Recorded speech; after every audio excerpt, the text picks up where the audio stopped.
shpreu sipas mënyrës tij frikën për çka kishte dëgjuar 2 orë në SPAK, ishte përgjimi publikuar më shumë se një vit më parë, ku qartë dëgjohej dikush me gjas Ndrea Prendi të japë urdhër për të shtënë në mish.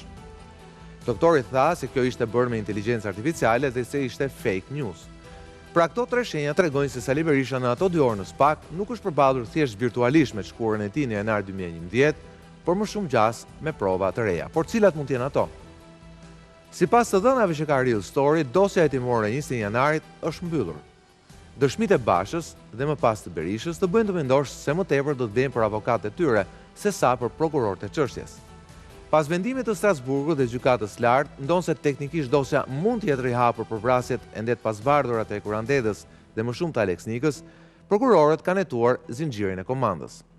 Këtë e vërtetoi në heshtje edhe thirrja e Bashës si parafundit, si ish ministri i Brendshëm, dhe i fundit i Sali Berishës si maja e mundshme e komandës së kopshme që mund t'ia dënë në mbrëmjen e 11 janarit për të shtënë mbi protestuesit. Për këto prokurorët, ose duhet kenë prova të pakundërshtueshme, ose dëshmi direkte. Dhe kjo sigurisht bëhet e qartë kur të dalin së shpejti akuzat, nëse bëhet fjalë për një server të rikuperuar, apo për ndonjë zog që ka folur. Sigurisht takimi pak ditë më parë i një zyrtari të lartë amerikan me Altin Dumanin dhe disa prokurorë të tjerë të SPAK, përfshirë dhe me pasuesen e mundshëm të tij, sollën ndryshimin në sjelljen e prokurorisë të posaçme ndaj Sali Berishës. Dhe kjo është prova më e fortë e situatës së re në cilën ndodhet politikani i fortë i Partisë Demokratike. Ai nuk mund llogarisë më lehtësira nga linja e tij brenda prokurorisë posaçme, pasi amerikanët duket se rivendosën kontakte me të gjithë. Ai nuk mund llogarisë më as te një grup jo i vogël deputetësh PD-s, të cilët edhe ata u shfaqën të lumtur në takimin në vilën e ambasadorit amerikan. Berisha nuk mund llogarisë më as shkeljen e syrit në heshtje dhe në distancë nga rivali i tij Rama, i cili të njëjtën në intervistën e tij në Real Story nga Roma e bëri të qartë se SPAK-u te 20 janari nuk e ndihmon dot. Së fundmi Berisha nuk mund të mbështetet as te militantët e tij, të cilët sikur ndonjëherë më parë e braktisën në protestën e ditës së hënë. Berisha nuk mund të mbështetet me sa duket as te Zoti, i cili i ka dhënë atij shëndet të papar për moshën që ka. A thua si për ta parë atë përballet fillimisht me të shkuarën e tij mbi tokë. Sigla.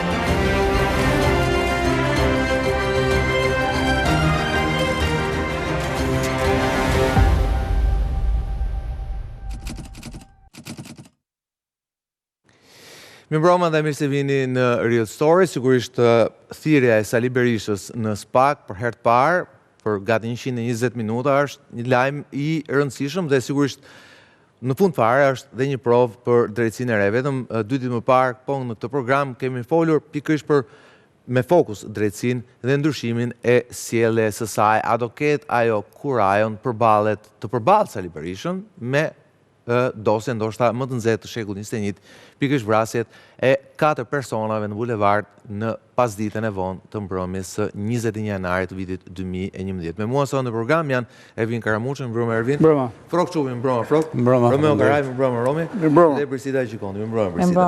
Nuk e di nëse regjia ka gati, më fakt doja të ndiqnim kronikën e gazetarit tonë Ervin Lega, i cili ndoqi sot temi atë hyrje entuziaste të Sali Berishës në SPAK dhe daljen e tij jo pak të mërzitur nga zyra e prokurorëve posaçëm. Ndjekim kronikën.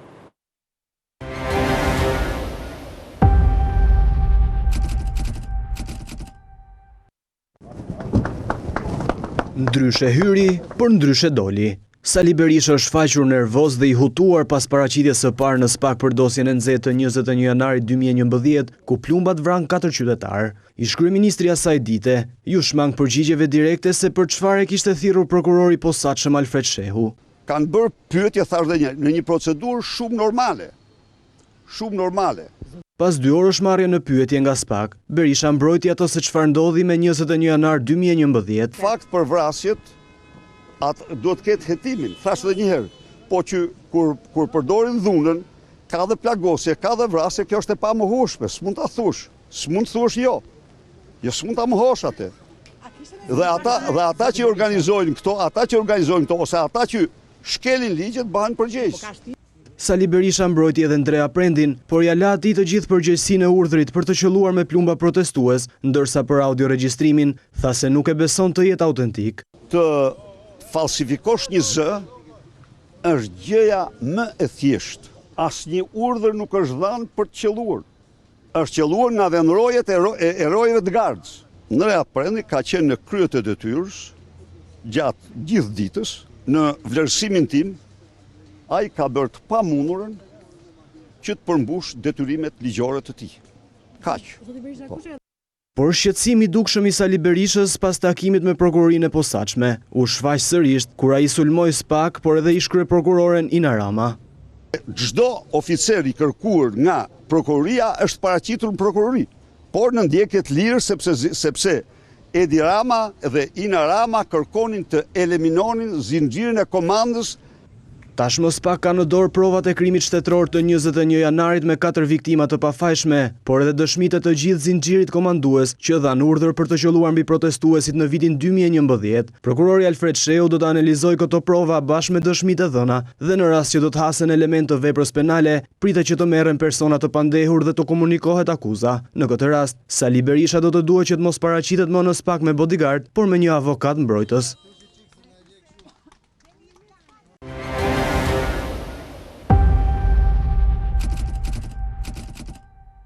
Sigurisht diskutimi ka dy linja, është padyshim linja politike, cilën mund ta diskutojmë pak më vonë edhe për atë që ka ndodhur gjatë ditëve të fundit, një zyrtar i lartë amerikan i cili ka mbrirur në Tiranë, njoftimi i ambasadës i cili doli ditën e hënë, pra disa ditë më vonesë, zyrtar i lartë amerikan i cili takoi të gjithë prokurorët e SPAK, takoi edhe zotin Dumani, takoi edhe zotin Brava, pra takoj edhe ato që përflitet, që mund tjetë edhe pasuesi ti, por takoj edhe prokuror tjerë.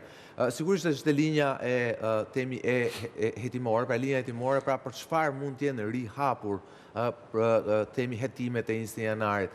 Karamuqov, sigurisht dy momente ne dim që janë ende të pasqaruara. Vrasja e Kurandedhës, po për më shumë vrasja ose plagosja fatale Alex Nikës dhe degja e tij eventuale pak ditë më vonë në një spital të Stambollit. Po sigurisht zoti Berisha sot foli për temi për atë që flitet gjithmonë për zinxhirin komandues, në një farë mënyrë e kufizoi tek Andrea Prendi, sa që nuk ka patur një server të kryeministrisë, po ka vetëm një server të kamerave të Gardës. Mund të jetë e vërtet, nëse është e vërtet, mund të jetë rasti i parë unikal në botë që një kryeministri nuk ka një server, nuk ka kamera sigurie në vitin 2011. Sigurisht, deklarata tjetër ishte ajo kur ai foli për falsifikim të përgjimit që ka dalë, që është publikuar më shumë se një vit e sa më parë, ku të paktën me gjasë është Andrea Prendi ai që jep urdhër edhe për çtonën edhe për ndalimin e zjarrit ndaj protestuesve. Por ajo që ne dim si program dhe nga gazetarët tanë është që dosja është e mbyllur. Pra dosja hetimore është e mbyllur, në sensin e dëshmive dhe fakteve, cilat nesër pas nesër të prodhojnë dhe akuzat ndaj atyre cilët do të jenë pandehur. Thirrja e Bashës edhe e Berishës, publikisht, Basha e parafundit si ish ministri i brendshëm, i Berishës si ish kryeministër, a tregon që realisht SPAK-u po fokusohet aty ku thot Strasburgu dhe gjykata e lartë, tek zinxhiri komandues? Shiko, normalisht linja e mbrojtës do të eci me idenë që këto janë gjithë gjykuara. Po për dy viktima jo. Nuk janë gjithë gjykuara. Nuk është gjykuar dhe nuk është akuzuar askush. Dhe ato kanë ngelur aty deri në një moment sa filloi dhe u riaktivizua kjo dosje. U riaktivizua kjo dosje për të parë që a ka vetëm urdhra në mënyrë vertikale të zinxhirit komandues të Gardës apo ka një shtys tjetër. Dhe për këtë po bëhet një hetim i gjithanshëm dhe kompleks nga ana e prokurorit Sheu, duke filluar që nga syri i nxirr, se syri i nxirr ka të bëjë me diçka tjetër, a të ka shantazhuar, ushtruar dhun ndaj teje në një personi tret që ti t'i japësh urdhra për të qelluar mbi protestuesit ose jo. Andaj ka ndalë deri në variantin që je qelluar nga një person i mengjër, sepse është syri tjetër, deri këto detaje. E dyta, pse është dëmtuar plumbi? Ai plumb që u ekstraktua nga koka e të ndjerit në Turqi. Tjetra, kush ka qenë brenda? Kush ka qenë? Kush ka qenë brenda? Është dëmtim mekanik. Ekspertët amerikanë është dëmtim mekanik. për ta bërë të pamundur ekspertimin e tij balistik. Pra është vërtetuar që është një dëmtim Patjetër. jashtë trupit viktimës. Është me burime të hapura, tashmë e ditur botërisht që ajo është dëmtim mekanik, që do të thotë nuk e prodhon as arma as rikosheti. Është një dëmtim sikur e ke goditur me diçka metalike dhe ke krijuar një brazd brenda predhës. Që pothuajse bën të pamundur. Madje është çuar në Itali, predh kudo etj dhe janë të njëjtat versionet që kanë dalë në një përfundim. Tjetra, kush ka qenë brenda kryeministrisë, është një pyetje tjetër që ngrihet dhe po hetohet. Pra përveç zyrtarëve dhe gardës, ka pas njëri tjetër, ka pas persona privat, çfarë roli kanë pasur këta në gjithë këtë nxitje të madhe për dhunë deri në përdorimin e armëve të zjarrit? Tjetra, fshirja e serverave. Serverat nuk kanë qenë kurrë në administrimin e gardës, kanë qenë administrimin e sekretarit përgjithshëm të Këshillit të Ministrave. Ai jepte urdhër, patjetër, dhe ka një hierarki deri tek inxhinierët e IT-s në lidhje me këtë, të cilët edhe janë pyetur dhe mund të pyeten sërish.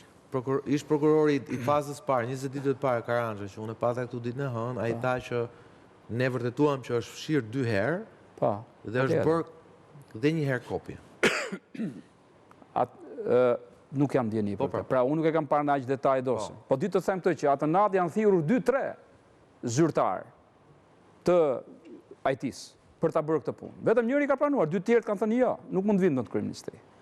Dhe kjo është shënuar, është pjesë e dosjes që kanë refuzuar për të vajtur, sepse dinin për çfarë po thirreshin. Dhe dinin që do prishin vendin e ngjarjes. Dhe nuk janë thirrur nga garda. Janë thirrur nga administrata. Do të thotë administrata e ka pasur këtë në administrim. Patjetër. Tjetra, urdhri për gjakosje. Është një tjetër element për gjakosje. Është një tjetër element shumë i rëndësishëm. Po Berisha thotë mund të jetë falsifikuar. Po pra, më fal, unë po të nxjerr gjithë pikat që po hetohen. Dhe do them edhe se çfarë po bëhet konkretisht në lidhje me këtë. Pastaj modifikimi i pistoletës.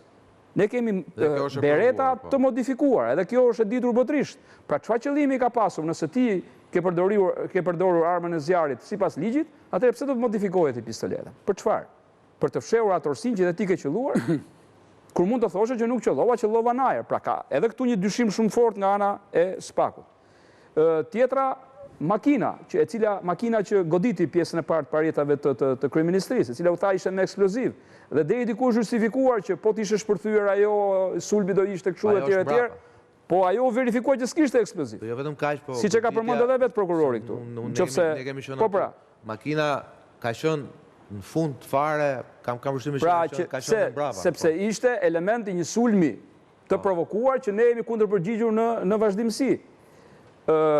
E treta, ose pika e radhës më mirë, presioni ndaj gazetarit plagosur.